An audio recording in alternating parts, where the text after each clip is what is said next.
Good evening and welcome to blackdoctor.org. I'm Shamika Rhymes, your host for tonight's important conversation. Let me know in the chat where you guys are watching from. March is National Kidney Month, and so tonight we are talking about everything you need to know about kidney health, from how your kidneys work to signs of disease and how diet plays a crucial role in prevention and management. So again, make sure you share this with your network and put any questions that you have tonight in the chat. So let me welcome tonight's guest. I see you guys are already here. Dr. Pamela Coleman. She is a professor of surgery at Howard University College of Medicine, and she's the president of medical staff at Howard University Hospital. Welcome. Welcome. And Vanessa Connolly is a registered dietitian, nutritionist, and board certified kidney nutrition specialist. Welcome. Thank you for joining us. Thanks for having me. So I'm excited about this conversation because we've already been here at blackdoctor.org talking a lot about kidney health, especially this month, and then the nutrition piece. So to put both of those pieces together at the same time, I think it's an important conversation. So Dr. Coleman, let's start with the obvious question here, because I think a lot of people don't know the answer to this. What do our kidneys do? Well, thank you very much for that question. I also would like to start off by thanking the Norfolk Links Incorporated chapter for asking me to speak on this very important subject, and also blackdoctors.org. So let's start. Our kidneys are vital organs that perform several crucial functions in our body. And here's one that they do. They filter our blood. They filter the toxins out of our blood system that we may get when we eat certain foods, just like meat and proteins that contain urea, and that urea is toxic to our cells. So the kidneys will filter this out of our bloodstream and get rid of it for us to help us to feel better. They also help in balancing fluids. They regulate the amount of water in your body, and this, of course, is crucial for managing blood pressure, things like that. They help in producing red blood cells. The kidneys stimulate a hormone called erythropoietin that works on our bones to increase red blood cells, which creates the cells in our system so that we not be anemic. And finally, the kidneys also help with bone health. They help keep our bones strong by balancing minerals like calcium and phosphorus in the red blood cells. So they're very important part of our body. Mm-hmm. Yeah, thank you. I had no idea the kidneys did all that. They do a lot of work for sure. It's good that we have two. Yes. But how do you know if they're working properly? Yes, that is a very important question, because sometimes you may not know. We're going to probably maybe discuss acute and chronic kidney disease, but it may be asymptomatic if you have ongoing kidney disease. So the first thing is to see your healthcare provider, especially if you have symptoms. Your healthcare provider will perform a history physical on you, and there are particular blood tests, particularly the creatinine, which again is a byproduct of protein metabolism, and they will look at your urine and see if there's anything abnormal in the urine. Normally, the kidneys should not allow protein to be found in the urine. So a simple office test can be just giving a urine sample, doing what's called a dipstick, and checking to see if there's protein in the urine, checking to see if there's any blood in the urine. Blood should also not be in the urine. There are other tests that may require looking at your kidneys. Can't see them from the outside, but we can do like an ultrasound test. A test is commonly done on pregnant women to see the baby. So we can do an ultrasound test to scan the kidneys, scan the bladder. You may need other tests to look more specifically at maybe anomalies, congenital anomalies, birth defects, or even just not necessarily a defect, but the way the kidneys are born. Some people are born with, quote, 3 kidneys or 1 kidney, things like that, and also look at the bladder. We can also image the kidneys in terms of looking for tumors or cancers, stones, or other types of obstruction. So there are a number of ways that your physician, your healthcare provider can get an idea if your kidneys are working properly or not. Well, what are some of the signs and symptoms of kidney disease? You mentioned, you shouldn't have blood in your urine. You mentioned that. And I do know when I was cheering and I would be like, oh, I have my back is hurting, and they would automatically go, check the kidneys. But, it may just be, it could have been anything, pulled muscle or whatever. But what are some of the other signs and symptoms? Yes, so there are signs and symptoms to look for. For example, maybe changes in your urination, maybe frequent urination, maybe not being able to urinate, being in urinary retention, maybe painful urination. Those are things. You can also check and see if you have any swelling, swelling of your ankles, swelling of your hands and your feet. That may be a sign that fluid's not circulating in the system properly, maybe an underlying sign of kidney disease. Fatigue, feeling tired. Again, we mentioned about the red blood cells being important. And so if you're anemic, you don't have enough red blood cells, you might feel tired. Shortness of breath, accumulation of fluid in the body can be a sign that there may be some underlying kidney disease or even other signs like heart disease. Um, Ammonia, a different smell to the breath. Sometimes the kidney byproducts may produce sort of metallic taste and ammonia type taste. And so if you have that, you may want to seek guidance in that area. Nausea, vomiting. Kidney stones commonly can cause nausea and vomiting because of obstruction they can cause. Sleep problems, not being able to really get to sleep and stay asleep. Itchiness of the skin. Sometimes severe kidney failure can cause increased itchiness of the skin. Not always. I mean, there are other issues that may cause this too, but this is something that you, again, might want to seek your healthcare provider.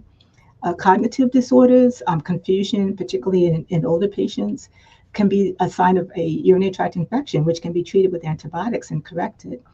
And then high blood pressure and high blood sugar are probably the two most common things that we see in our population of patients. So, what are the risk factors for kidney disease? And then what is the prevalence in women, African American women, Dr. Coleman? Yes.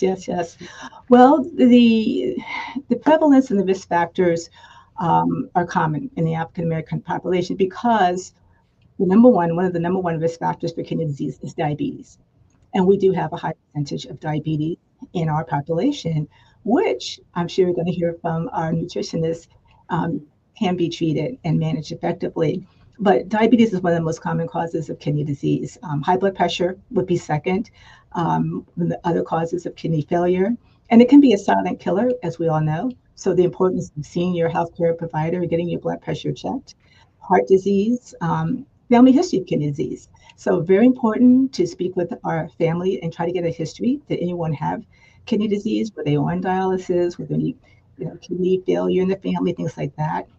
Age is another risk factor. As we get older, but there's increased kidney disease with age. Obesity, excess body weight can put additional strain on our kidneys. Smoking. Smoking, as we know, will cause constriction of the blood vessels and blood flow throughout our bodies. So that's something, again, we want to look at because it can impair kidney function. And then prolonged use of some medications, even over-the-counter medications that may seem to be benign, but taken in high enough doses or over a long period of time can cause a problem. I would say particularly maybe non-steroidal anti-inflammatory drugs are very commonly taken, and again, over time can cause kidney disease. You asked about African Americans. If we look at the number of African Americans that are on dialysis, about 35% patients on dialysis are African American, but African Americans only probably contribute about 13% of the US population. So you can see the numbers. I will say that both men and women can have kidney disease. It's more common in men, but in women, sometimes kidney disease is not diagnosed soon enough. And so when we see kidney disease in women, it's usually sometimes more progressive and more severe than the counterparts that we would see in men. So it's very important for patients and for people to have health screening and have their kidneys, their blood pressure, their sugar, and things like that checked out. Yes. Thank you. Mhm. Um, I think this is where we introduce the diet aspect. Vanessa, how does diet impact early stages of kidney disease? Very, very good question. So it's one of my favorite questions I like to answer because there is a big missed opportunity when it comes to folks with early stages of CKD. And so with diet and lifestyle interventions, especially those early stages, and what I mean by early, like stage 2, stage 3, and even into stage 4, diet and lifestyle can make a huge impact on either improving or stabilizing your GFR and kidney lab numbers. Like I said, unfortunately, there's a large group of that population that are not really aware that they might have CKD, or maybe even told that diet can really play a role in prevention of dialysis later down the line. But having a more approach to fruits and vegetables and whole grains and lean proteins instead of doing like heavy restrictions is the key to really help to kind of prevent or delay onset of dialysis much later in life. Well, are there any specific diet recommendations for individuals that have both diabetes and kidney disease? Because it seems like you really got to pay attention to what you're eating if you have both of those. I mean, you already have to do it if it's separate, but together, what does that look like? So it's not as complicated as a lot of people think. People feel like, oh my God, I have to be on a diabetes diet and then a kidney diet. But when I kind of talk through the diet with a lot of people and a lot of clients, I really want to focus on things that we can add to the diet, right? And so with diabetes, we want better blood sugar balance, right? Because we know, as Dr. Coleman shared, that diabetes is the #1 underlying cause of CKD. So when I'm looking at that plate and I'm working with clients, I am looking at that plate to make sure we're going to have half of that plate to be filled with veggies.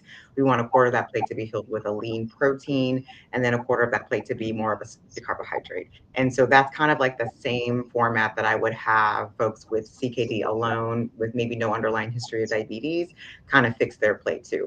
So we're really focusing on more plant dominant diets, incorporating protein of all sources, really being mindful of the animal protein portion, and then being mindful, especially of those starch carbohydrates, because that's going to be really key with blood sugar balance, and then making sure we're having at least a protein or a healthy fat to go with that carbohydrate.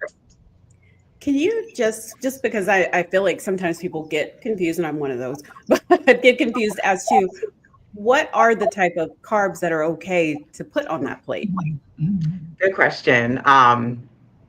Me being a dietitian, I just assume, so thanks for breaking it down.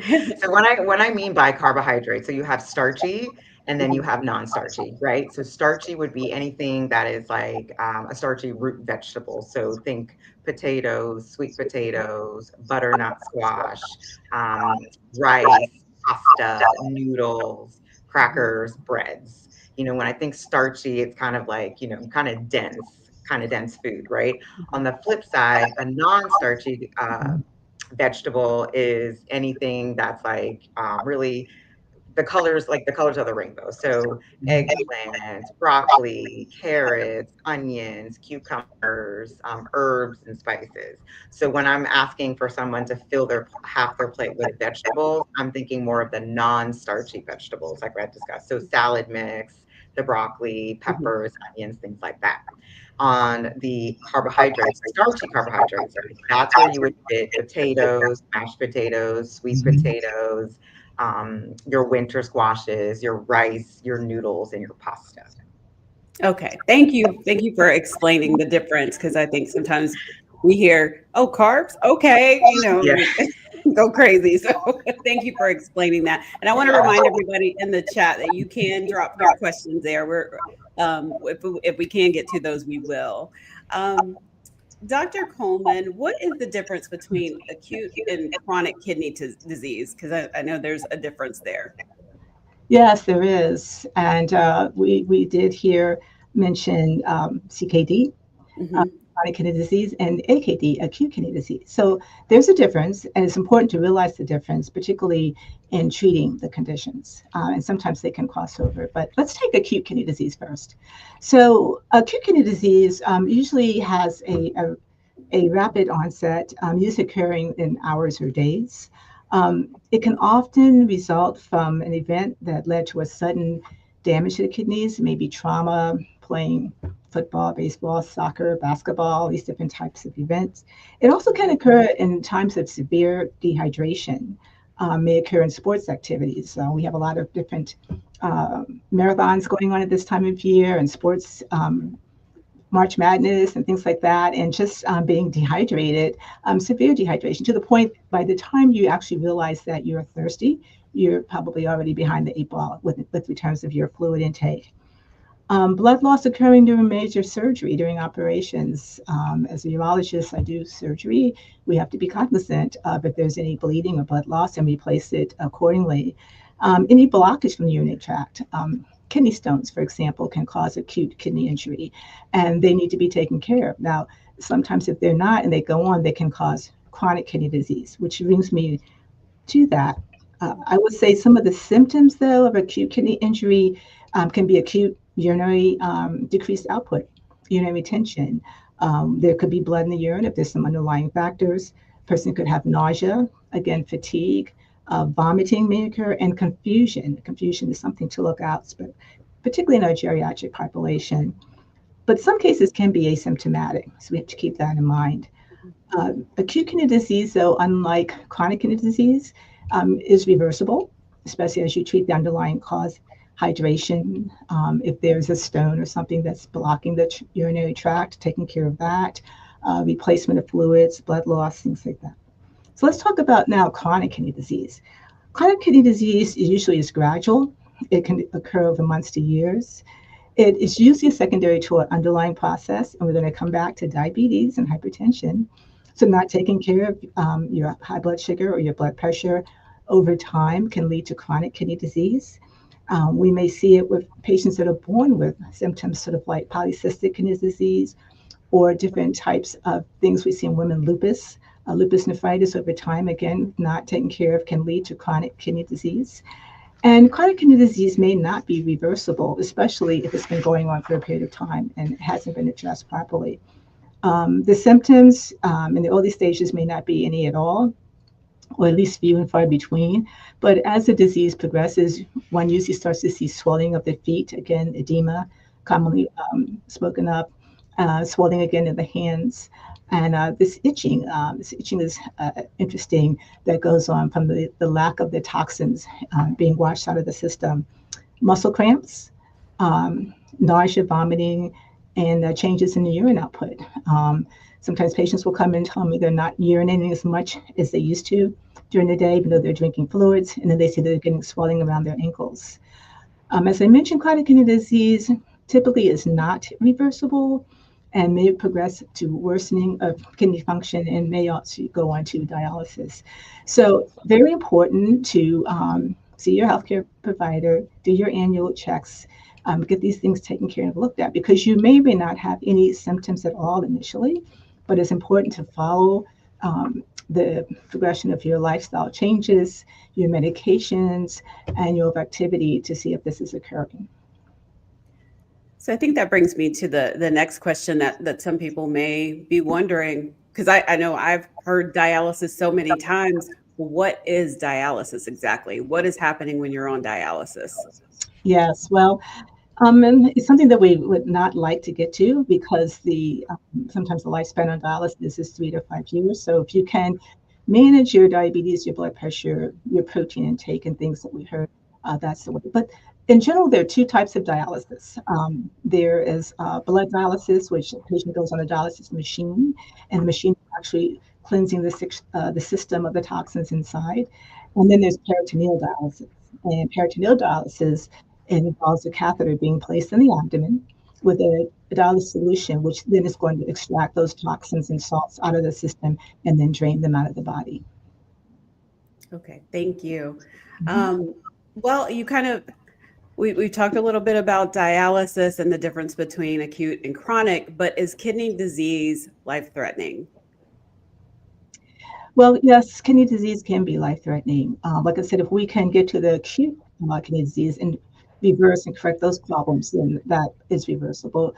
But chronic kidney disease can be life-threatening. And it's why I think it's so great that we're talking about this topic this evening and letting people know, not to scare anyone, but again, knowledge is power, right? And being informed is a powerful means. I would say in general, as a urologist and nephrologist and your primary care physician, we want to manage kidney disease. We want to manage the symptoms. We want to educate you so that you will have a good quality. Yes, thank you. Vanessa, can your diet prevent you from needing dialysis? And if you are on dialysis, what should your diet look like? What should we be putting on that plate if dialysis is involved? Yeah, good question. So, like I had mentioned, early prevention is key. The earlier you can start on making diet and lifestyle changes, the less likely that you could potentially end up on dialysis, right? So, you know, when I'm talking to a lot of folks, like the biggest thing is like, I want prevention, right? And so, you know, most people don't know they have chronic kidney disease until they're a lab value called your GFR, and that measures your kidney function, right? And so the lab will flag that when it's less than 60, right? And so by then, somebody is considered a stage 3 CKD. And so, like I said, that's prime time to really hone in on your diet and your lifestyle. And you could really see some shifts in the positive direction and then really delay or even prevent dialysis. And so, I stress, you know, CKD prevention before dialysis because, like Dr. Coleman said, you know, dialysis is not for the weak, and it is it's end stage, right? So you need that to survive. And so I've played around with both sides of the coin, working with dialysis folks and then working with CKD, and the diet is different. So, like I'd mentioned, we typically don't do a lot of heavy diet restrictions in those early stages of CKD. And so there's a lot of more research out there with nutrition that say we typically don't need a potassium restriction or even a phosphorus restriction in those early stages of CKD because, you know, it's early, labs are usually not affected or abnormal towards the end. And so because of that, I definitely focus more on a plant dominant diet, making sure you're mindful of those lean proteins, replacing some of those animal proteins like eggs, turkey, fish, chicken, seafood, replace some of those for plant protein sources like tofu, tempeh, lentils, and beans. Plant protein is a lot more gentle for the kidneys to process. And so that's something that I definitely want to promote or advocate more of. And I'm not here to tell people you have to be vegan, you have to be vegetarian, but I want you to be mindful of just adding a little bit more of those veggies on the plate. You know, I feel like us as Americans, we don't eat enough fiber and we don't eat enough fruits and vegetables. And those things are really, really helpful with slowing down kidney disease progression. And so a lot of times people hop on Google, you know, Dr. Google, or they get on Reddit, and I'll say this until, you know, I'll die on this hill, but Google and Reddit are not your kidney doctor. Okay. So you have to go to your actual kidney doctor, your primary care doctor for like actual medical management of your your kidneys and your body. Right. So with that said, when people get on Google, they tend to read all these diet restrictions. And what you read on Google is mainly geared for folks that are on dialysis. Dialysis is a different ballgame, right? So your kidneys do not work at a function where you don't need dialysis to survive. So your kidney function is really less than 15% kidney function. So it's not enough. Your kidneys can't pump like they used to. They can't filter the body like they used to. And so with dialysis, and depending on your modality, you're going to have more tighter restrictions, unfortunately. So things like potassium, and potassium, I'm talking about, you know, fruits that are like oranges and bananas and avocados and tomatoes, spaghetti sauce, things like that you really have to be mindful of. And it's not like a do not, you know, I like to work with clients and find a way and find portion sizes and how often you want to incorporate them in a safe and kidney friendly way. But as far as phosphorus goes, this is another mineral that we have to be careful of. It's very important for bone health, right? Too much of it can accumulate into our bodies with somebody that's on dialysis, and that could cause a host of heart problems, bone health problems. When we just, you know, I'm not going to go to it because it's a different story for another day, but you do have to be mindful of things like dairy and things like chocolate, fast food, food products that have additives in them, particularly phosphorus additives. Those are very, very harmful for kidneys, for folks that are on dialysis and folks that are not on dialysis.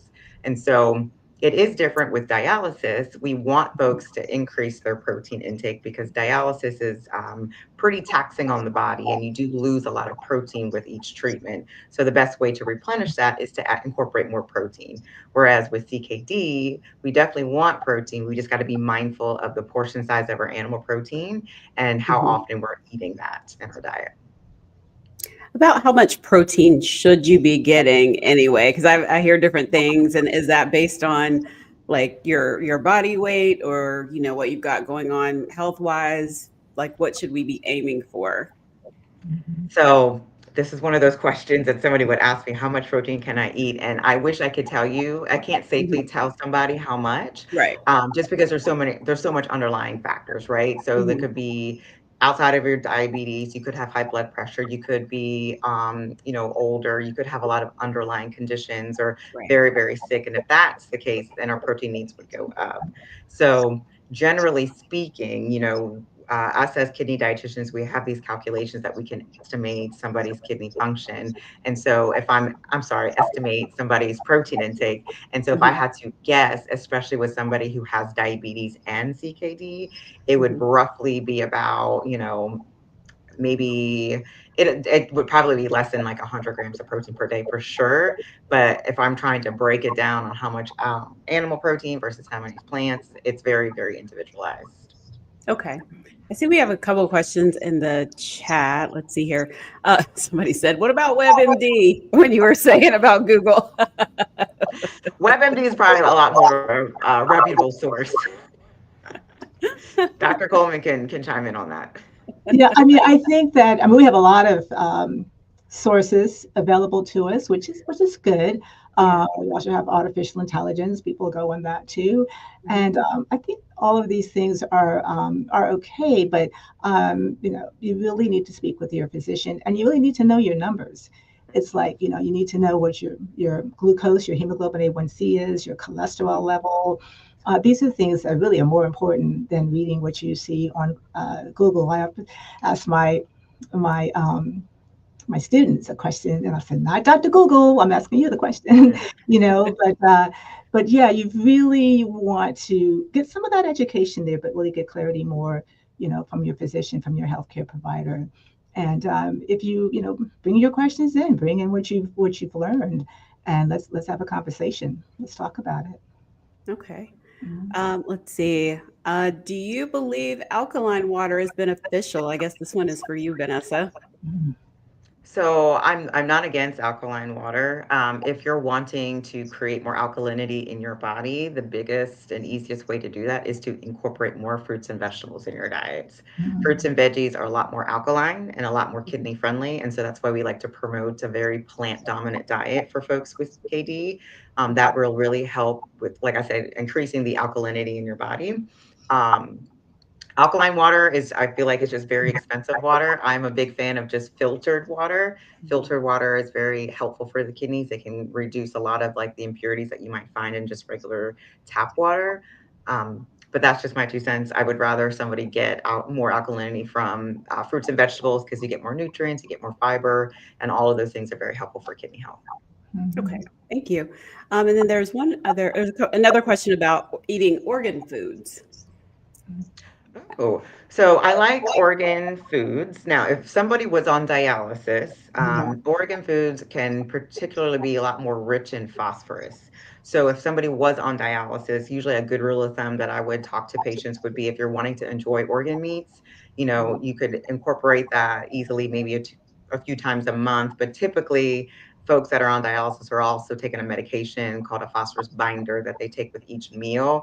And so that helps somebody's body not absorb as much phosphorus. So I would say that would be fine. For a CKD standpoint, not on dialysis, it is very nutrient dense. I think you can safely include that in a kidney friendly diet. Again, knowing your numbers, knowing your lab values, especially your Mhm. blood phosphorus levels and things like that. Talking to your doctor and your dietitian about what is good for you. Okay, thank you. Mhm. Let's see. I see this question has popped up in here twice, so I'm trying to figure out how to read it without it being um, what we talked about earlier. But Sheila West is talking about like if you're getting the same number twice when your CBC has been run, say if it's 26 or in that 20 something range, what would be the suggestion at that point, Dr. Coleman? Is that when you need to see a kidney specialist, or do you just kind of wait for a little bit and um, try, test again in a few months? What does that look like for someone trying to stay on top of their kidney health? Mhm. Um, Again, like I said, we're trying to keep this sort of non-specific and not really trying to Right. diagnose one because I don't have you in Right. front of us and talking to you about your entire history of physical. But the 26 number, what is that? Is that towards the, what is the 26 number? It says EGFR. I don't know what Oh, that they're right. Well, as Vanessa mentioned, I mean, normally your GFR is actually a very important measurement of your kidney function, probably more so than the beta-creatinine. And it is based on your age, your weight, your sex, male, female, things like that. But once you get below 60, you're moving towards kidney disease. And as mentioned, less than 15, your GFR, you are probably sitting yourself towards dialysis. So if the number comes back twice with your physician, then you need to sit down and have a serious conversation. And you need to, you want to be involved in your healthcare. Gone are the days that I think, anyway, that we think, doctor, whatever you say. Yes, doctor, whatever you say, but you need to be involved in that conversation so that you understand what's going on. Because I think it's important when people understand more what's going on, they're more likely to follow the program and the things that we want them to do, and the alternatives. I mean, everyone has choices, but the alternatives, things that may happen. So checking the numbers, and I do like to repeat the numbers twice to make sure it's on the lab error, or maybe it was the day that you came in, you were dehydrated or something else going on. So let's recheck the values. But if they're real values, then we need to take a hard look at them and see what needs to be done next. Yes. Okay, thank you. I see a couple questions again for Vanessa. One says, if you know that you aren't able to eat a lot of veggies, can protein shakes that are vegan-based be a good substitute? Okay, so can that person be a little bit more specific when it comes to like being on dialysis, or is it for like pre-CKD? I'm sorry, pre-dialysis or like early stages of CKD? Because I guess I'll just answer both. So Okay. if you're CKD early stages, I'm a big advocate of getting our nutrients from like whole-based foods, right? So I'm not sure if this person's vegan or vegetarian. You can get, there's protein in everything, even with vegetables. So if there's a restriction of the vegetables, then we could break down why are you having a restriction? Is it because of a certain nutrients? And then we, finding other vegetables that could work within that realm, because I would hate to have people not have vegetables because they were told not to without explanation. But there's other ways that we can get protein, right? So there's things like tofu, there's things like tempeh, there's things like beans and lentils, rice ramen, quinoa as other ways to get in protein. Now, if somebody is truly struggling with getting enough protein, or if somebody is immunocompromised or hospitalized frequently, and they're just not in a good state of health, then I definitely think getting protein from protein shakes, like reputable protein shakes that don't have a lot of gunk and fillers, is an appropriate choice. But I wouldn't suggest getting all of your protein just from protein shakes in general, because if you're not careful, depending on what type of shake you're having, it could have a lot more potassium than normal, or magnesium or calcium, and these things can affect your blood work depending on what stage of CKD you're at. On the flip side, if dialysis, I am an advocate of protein shakes, because I do, just in my experience, there is a lot of what we call like muscle wasting, or wasting of the body, because like I said, dialysis is very taxing on the body and you lose a lot of protein. And so people's appetite does get affected. And so a good way to increase protein needs are a lot more higher with dialysis. And so I would think a protein shake would be appropriate. But again, checking to make sure it's kidney friendly, where it's not going to be harmful for somebody and affect their blood work. I hope I answered that question right. Yeah, and she did type in here that she was just trying to preventative, because she has a family history of kidney disease. Okay. And actually, you kind of answered this, but I think it'd be worth, just because I see the question, worth going over it again. Plant protein food, because some have a difficulty getting all their protein in, and they do have early CKD. So what would be your suggestion for that, especially if you are having issues at, getting in like almost 100 grams of protein a day, or whatever the recommendation would be? Yeah, so plant protein, whether you're vegan, vegetarian, could be a little tricky to get enough protein. Again, your protein needs are a little higher, but for somebody that is like bodybuilding, actively trying to build muscle, their protein needs are a lot higher. So I would scratch the 100 grams for somebody with CKD, and then maybe kind of go a little lower, maybe around 80, 70, maybe even 60, just depending on your stage. So some plant protein sources that are kidney friendly, and I know what you read on Google is something totally different, but things like lentils, you can get adequate protein, all kind of variety of beans, tofu, tempeh, edamame beans I love as a protein source. You can get 1 cup of edamame beans for 18 grams of protein, and that would be great to put on top of rice, to put on top of a salad, to mix it into like its own little edamame salad. So things like that. Quinoa is another type. You can get some protein from broccoli, and like avocado and brown rice are some protein sources. They're a lot lower, and so things that I will do for like little tricks to help people bring up their protein levels, using something like nutritional yeast, and that's something you can sprinkle in soup, sprinkle in salads. That can give you an extra 5 grams of protein. Trying whole grain bread. So Dave's Killer Bread is a great kidney friendly bread to try. It's got a lot of seeds and nuts. It is lower in sodium than most breads, and it gives you 5 grams of fiber per slice and 5 grams of protein per slice. So that's a great way to get in extra protein that way. Now, if, I don't want people to feel like they can't enjoy animal protein. You can. We just got to be mindful of like how much we're adding. So when it comes to protein, anything that comes from an animal. So chicken, turkey, fish, seafood, pork, eggs, cheese, milk, this is all considered protein foods. Okay.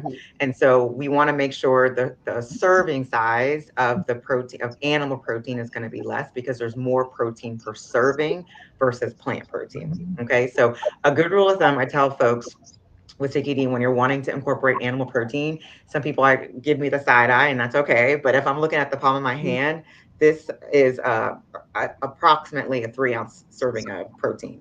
So if you're going to have an animal protein, then I would say limit that to 3 ounces or less.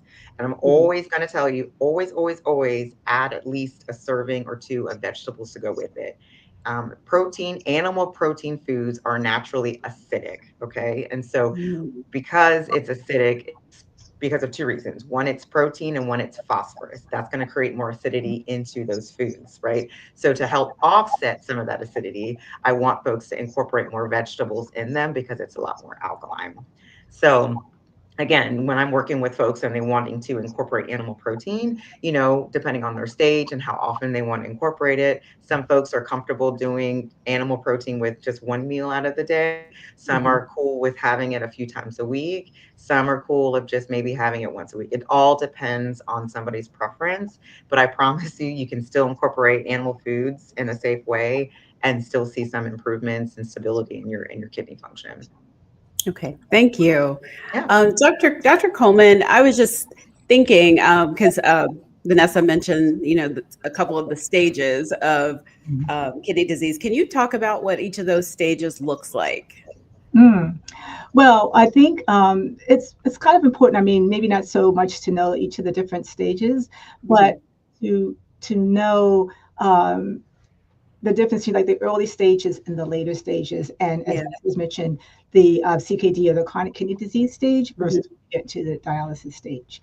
Gotcha. So, and these stages are based on numbers, and your physician can give you those numbers, and if it's helpful for you, it's fine. But I think that interesting in listening to Vanessa, I think really probably important is to know your stage, but also to know your BUN, your creatinine number, and your GFR. Because if you're traveling or going from place to place, we have our smartphones. You can keep those numbers right there on your smartphone, and then you can know what they are, because they do kind of put you statistically into one branch that maybe you may be in that stage 1, 2 for a while. Again, depending upon where you are with your GFR, to when you might transition into another stage or whatever, and things like that. So you have a baseline basically where you're going from or going to. And it's just so important for really prevention, really. I was just listening. There's so many interesting things that Vanessa was saying. I mean, so much for that tomahawk piece of steak, right? But I know none of those flying about. But I will say that another symptom, a sign I was thinking about, sometimes when people urinate and they think about they have like a foamy urine. And foamy urine can be foamy urine, but foamy urine can also be a sign of underlying kidney disease and protein in the urine. And so normally the kidneys are very smart. Our bodies are smarter than we are, right? While we're sitting here talking, they're doing all kinds of things we don't even have to think about. Mhm. But when you see that protein or that foamy urine and it's consistent, then you do want to speak to your physician about perhaps protein in the urine because protein should not be in the urine. And when we first start to see, when I have a patient do analysis, you're talking about stage 1 kidney disease, that 1 plus protein in the urine is a beginning sign of kidney disease. And then once you get to 4 plus protein in urine, you're in the chronic stages of kidney disease. And so it's, again, just a urinalysis test is really important for you to go to see and have your physician take for you. And the other interesting point, I think, is reading the label. I don't know, Vanessa, if you talk about that. It's nice that now we have nutrition labels and we can actually look at the label on the food, from even the water, to fruits, vegetables, and foods, and see what are we actually getting? Are we getting anything of substantive value? So it's important, I think, to be able to be involved in your healthcare and be able to read a nutritional label. I don't know, Vanessa, how do you feel about that? She's smiling. Yeah. So when it comes to the label, yeah, there's the biggest things I want people to look for, is sodium. Okay. Mhm. So going back on foamy urine, a high sodium diet or excessive sodium from your diet can also be a reason for having that foamy urine. High blood sugars is also another reason. So if you're looking at that label, ideally, everything, you look at the serving size because it's based on the serving size, not the whole box, and Mhm. so if you're looking, ideally, when it comes to a meal, ideally you want to have like less than 700 milligrams for the entire meal, right? And they're roughly around 250 milligrams or less per snack. So CKD guidelines when it comes to sodium is around 2000, well, really less than 2300 milligrams per day. It would go down a little bit if you have a history of like high blood pressure uncontrolled, excessive swelling that you can't, it's hard to manage, congestive heart failure on top of CKD, but just when I'm looking at the label, if you see a label and it says 1800 milligrams of sodium, put that bad boy back. That's way too much. That's more Yeah. than you'll need for the day. Yeah, one of those things that's high in sodium is our soups. Soups Yes. are very high in sodium, very high in salt. Just and keep in mind the one serving, and that's one thing you probably want to limit your intake is salt, as Vanessa mentioned. So I mean, just keep that in mind. Some of the things Mhm. that we eat and drink and take into our bodies every day. Um, it has a high amount of sodium, and keep in mind it's per serving. So I tell people that, they said, oh, I had 2 cookies that are low in sugar, but if you Yeah. eat the whole box, they say Right. these Right. cookies are low in sugar. That's one serving, which is probably one cookie. Yeah. And so just kind of keep that in mind, that you're Mhm. talking serving sizes and not the whole box or the whole can, Mhm. whatever Mhm. that you're taking in. Absolutely. I do see a question about whether or not juices like beet juice, carrot juice, tomato juice, if those are good to have, especially if whether you are on dialysis or early CKD. Oh. Yeah, so when it comes to juicing, I like it. I have somebody have the whole, vegetable or the fruit just because when you juice, you lose the fiber. And so fiber is really important. So if you're juicing, definitely get fiber from other sources throughout the day. I like when it comes to CKD, not on dialysis, I think beet juice and carrot juice can most definitely fit in a kidney friendly diet. Two nutrients really helpful for blood pressure control is magnesium and potassium. And so beets is a really good potassium rich source. And so I do feel like, you can safely incorporate 8 ounces, 6 ounces in a friendly way. Same with carrot juice. It might be a little different with dialysis just because of, depending on your modality. So if you're going, doing that blood dialysis and going to a center and you're having 3 days a week of dialysis, potassium rebound effect between dialysis is really high. So I would be really concerned about having somebody drink beet juice because it is very potassium rich, potentially causing issues with your blood potassium levels. So that would be something to use caution. Maybe working with your dialysis dietitian if you're wanting to incorporate that on a serving size that's safe for you.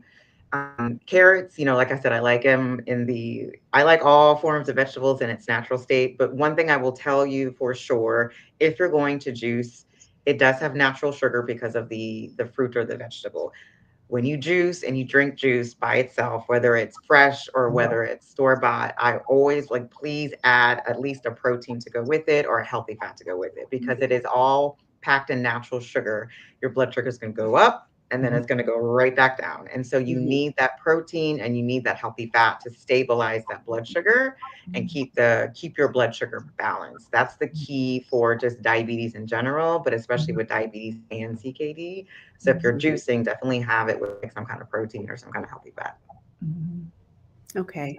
And I know we only have just a few more minutes for questions, but I want to make sure we address this with Dr. Coleman, the importance of education surrounding kidney transplants. Can you talk a little bit about that? Yes, sure. Very important to talk about and discuss with your family so that they know your wishes and if you should find yourself in that position. But kidney transplant and organ transplant in general is something that I feel that our community should educate about because the organs, once a person is requiring a transplant, it's important that they match with another person. And so, and the more compatible the match is, the better it is for the person who's getting the transplant to be able to maintain that transplant, to be on less immunosuppressive medications to be able to keep that transplant so they will improve their quality of life and keep these going. So oftentimes you may be asked on your license whether or not you want to be an organ donor from all the different organs of your body, from your eyes down to your kidneys, to your heart, to your lungs. And so it's important to have really a conversation about that with yourself and those who are supporting your life, whether it be your pastor, your minister, or your family, whomever, about organ donation, and to really think about that. We, as I mentioned earlier, we have 2 kidneys, right? And you can be sustained on life with 1 kidney. Some people are only born with 1 kidney. So if you have the opportunity to be an organ donor for someone in your family or someone else, and you have no other underlying morbidities because you don't want to cheat yourself or someone else. If you've got diabetes, hypertension, you probably may need both of your kidneys. But in general, if you're healthy, you really should think about organ donation, like I said, from your eyes through the whole body, actually.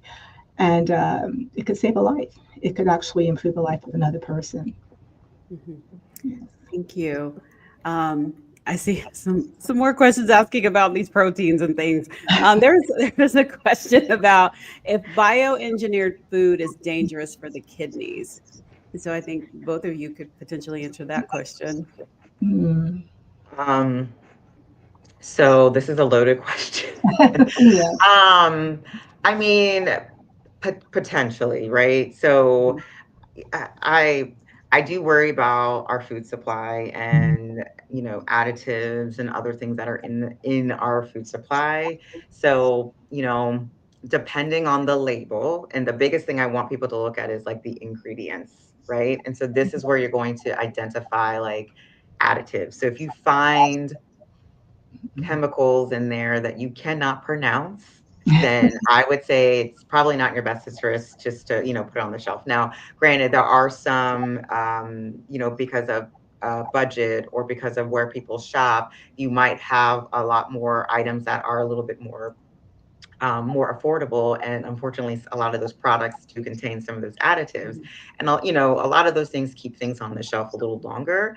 But with like bioengineered, I think it just depends on like what it is. Is it something that's highly processed? Is it like snap crackers, cookies, things like that? I think it just depends on one's preference, but I do personally feel like overindulgence of these processed foods with the additives and bioengineered can cause your kidneys harm long term, can cause issues with heart health, can cause issues with diabetes. You know, like Dr. Coleman said, like you are what you eat. So if you're going to eat a lot of these things, then it can definitely have an adverse effect on your health. Yes, Okay. I was. Yeah. I do agree with that. And if we just even look at saccharin and sugar, low sugar additives, that when they first came out and tested in laboratory animals, I mean, they did actually, unfortunately, went on to be carcinogenic and high doses and high quantities. Now, most of the time, most people don't necessarily take in those high quantities, but if you have underlying kidney disease, your kidneys may not be able to filter out that carcinogenic substance or that additive or preservative. And so therefore it's going to accumulate in your system. Mhm. And that cumulative effect is probably what we're seeing in terms of higher cancer rates now and then. And I would say long ago, everyone pretty much raised or grew their food on their, on their own farm, Mhm. didn't have all these additives and things in there to maintain shelf life or maintain taste.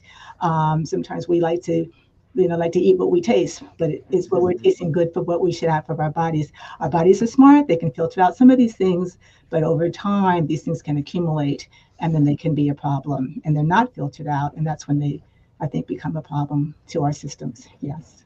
Okay. I did see a question that I meant to grab earlier, and this will be like the one of the last ones we'll take. But Cynthia Ray wanted to know if there's a specific type of exercise that is better for your health than another. And I'm guessing that means if you're trying to do some preventative work here, what types of exercise? And then if you are on dialysis, is there some exercise that would be good to do? Mhm. Yeah, either one of So you. I mean, I can share. Okay. And then I love for your thoughts. So, you know, one thing that I also work with a lot of clients outside of diet, like there's so many opportunities, you know, outside of nutrition that you can do to support your kidneys. And so movement is definitely one of them, right? So I always advocate movement at least 30 minutes most days of the week. So something that's low impact, that is also heart healthy, that is also blood sugar friendly is walking. Mhm. So just taking a walk, you know, along the trail, going to the gym, even walking at an incline. You know, Mhm. when you're walking at an incline, you know, you can do, you know, 2 minutes at a time, 1 minute at a time, and go down and up and down, like almost like you're going on like a hill walk. You're also creating resistance. And when you're creating resistance, that can also help with like building muscle or muscle supporting muscle mass. And so that's also a good thing, you know, even after eating a meal, you go for a walk for 5 to 10 minutes, that can really help lower the blood sugar levels in your blood, and it shifts the blood sugars into your muscles, you know. So I think just cardio, I think strength training, obviously having that discussion with your doctor to see, you know, what would be an appropriate weight for you would be okay. The only thing I feel like could be harmful if doing long term, or if this is your only main focus of exercise, is like HIIT training. So that's high intensity cardio. I love it. I do it Mhm. myself. I don't do all my workouts that way, you know. So Mhm. I definitely mix it up with strength training and walking and running and doing all the things. Um, but high intensity, any kind of exercise, but high intensity can take a little jab at our kidneys.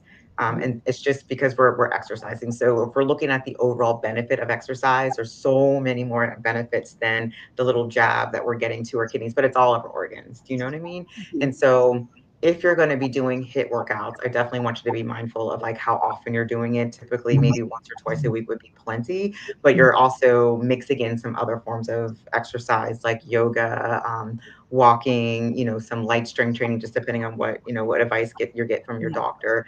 But any kind of, even running, I like running, long distance running. If you're doing like a 10K, half marathon, especially marathon training, that can potentially impact kidney health if you're especially training, because you are at risk for potentially dehydration if you're not fueling.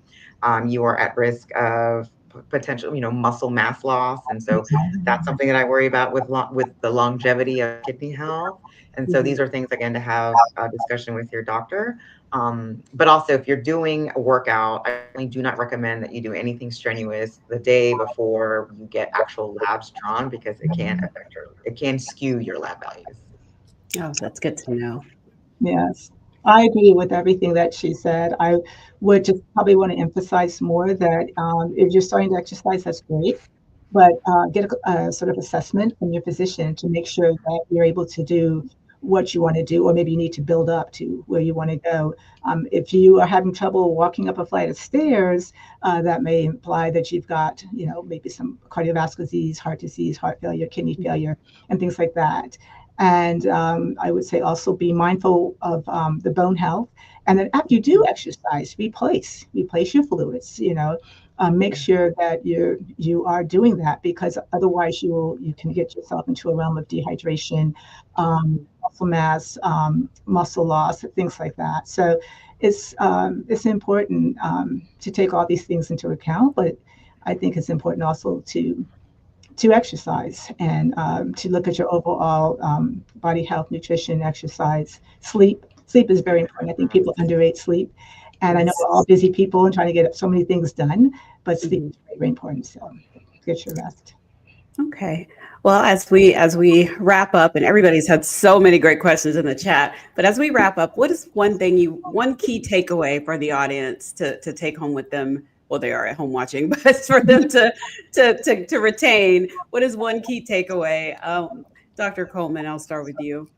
Okay, sure. I think that we have tried to really emphasize that early diagnoses and treatment are really key to managing kidney disease effectively, and really help slow the progression. I mean, sometimes if the fruit doesn't fall far from the tree, so if you've got kidney disease in your family, eat that. But we can help slow the progression of the disease and mitigate complications. So I think that's important, and I think that's why this is a great educational program for our community. Thank you. Vanessa, how about you? Yeah, the biggest takeaway is, I want folks to know that there are so many foods that you can eat. Diet and lifestyle can play a tremendous part in the prevention of dialysis, longevity of your kidney health. As soon as you hear you are diagnosed, do not sleep on it. Okay, get on the ball with changing up your diet and changing up your lifestyle. You make the biggest impact on the earlier stages of CKD. And I'm not saying that it's not possible at the later stages, but the earlier, the better when it comes to management of your CKD. And be pesky and be very proactive with your kidney health, because if you're not careful, you can end up in that ER with, kidney function of like 5%, and then you're needing dialysis to save your life. Yeah, thank you. You both have provided such a wealth of knowledge tonight, and I see a lot of thank yous in the chat as well. And I want to again thank the Norfolk, Virginia chapter of the Links Incorporated for their partnership on this amazing program tonight. And for more information, there's a lot of resources out there, but you can check out the National Kidney Foundation at kidney.org.